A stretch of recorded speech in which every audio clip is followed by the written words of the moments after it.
Hello guys! Hello! This is for Scorpio. Scorpio, welcome dito sa aking channel, Kapalaran 888. Welcome guys! Alamin natin kung anong messages, vibration, gabay energy para sa lahat ng Scorpio. Okay, so this is a general collective reading para sa lahat ng Scorpio. Okay, Scorpio. Okay, Scorpio. First two cards tayo. It's King of Wands and the Hermit. So, Scorpio, sa nakikita ko sa'yo dito, pwedeng unemployed ka. Unemployed ka ba? Kasi kung unemployed ka, maybe your focus now is to find job. Gusto mong maghanap ng trabaho or busy ka ngayon sa paghahanap ng trabaho. Yung iba naman sa inyo dito, medyo napapagod na siguro kayo sa ginagawa nyo. Maybe business man yan or trabaho. Or kung ano man yan na obligations na mayroon ka sa ngayon. So, sa nakikita ko sa'yo dito, medyo naguguluhan ka. Okay? Gulong-gulo yung ano mo, yung career mo ngayon, yung parang hindi ka makapag-desisyon kasi maybe yung mga gusto mong gawin ay hindi available. Parang ganun. Alright, next. Next is Two of Pentacles. Two of Pentacles and Magician. So, sa nakikita ko sa'yo dito, sinasabi ng bara sa'yo dito na gusto mo to. Okay, gusto mo tong mangyari sa buhay mo. Ito yung minamanifest mo. Nagmamanifest ka, Scorpio, na maging, kumbaga, financially stable ka sa finances. Nagmamanifest ka ng milagro. Diba? Ng madalian, mabilisang source of income. Or you are manifesting financial balance or financial breakthrough. Paki-comment sa comment section, guys. The Devil. Sinasabi ng bara sa'yo dito na kung may trabaho ka sa ngayon, if, like for example, nakakaramdam ka na parang gusto mong mag-resign, gusto mong lumipat ng trabaho sa ibang lugar, gusto mong mag-take ng risk, diba? Pag-isipan mong mabuti kasi the devil, this is just a temptation eh. So, kung may trabaho ka ngayon, kumikita ka ngayon, Scorpio, maging thankful and grateful ka. Pagbutihin mo yung trabaho mo, kahit anong klaseng trabaho yan, as long as na legal yan. Kasi kung magtitake ka ng risk, hindi ka sigurado eh, 'di ba? Sigurado ka ba na pag nag-resign ka, makakahanap ka ng kapalit agad ng trabaho? Parang ganun lang 'yon. 'Di ba? Two of Wands. Kailangan mong timbangin yung sitwasyon. Kailangan mong magdahan-dahan. Kailangan mong wag magmadali. Wag maging impulsive and aggressive. Sa nakikita ko sa iyo dito, alam mo ba, for several several weeks na nakikita ko, parang mayroon kang balisa ka eh. Balisa ka. Medyo naguguluhan ka. Masyado kang nag-iisip. Sobrang active yung brain cells mo.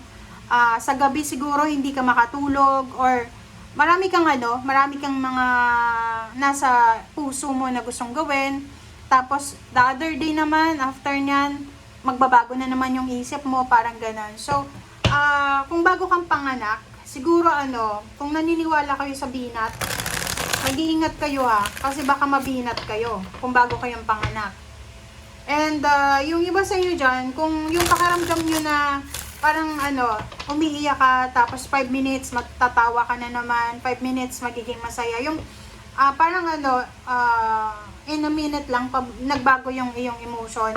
Baka meron kayong mga sleeping problems, insomnia, or mayroon kayong mga like depression or anxiety. Pwede kayo magpatingin sa dalubhasa, sa espesyalista. Kasi importante na alagaan nyo yung health nyo. Okay? Lalo doon sa mga Scorpio na galing kayo sa stressful na events or sitwasyon. Normal yan guys, normal na makaramdam kayo ng pagkabalisa after. Kasi parang na kayo for recovery or whatever man. So kailangan mong magdahan-dahan. Panikin ka sa doktor kung may mga nararamdaman kayo. Two of Ariel, diba? Sabi ko na talagang kailangan mo ng balanse. Two of Ariel, kailangan mo ng balanse. Importante na mayroon kang balanse. Masyado ka bang masipag? Ilan ba yung trabaho mo? May part-time, may full-time? Gawin mong makabuluhan, gawin mong masaya yung pinagkakakitaan mo.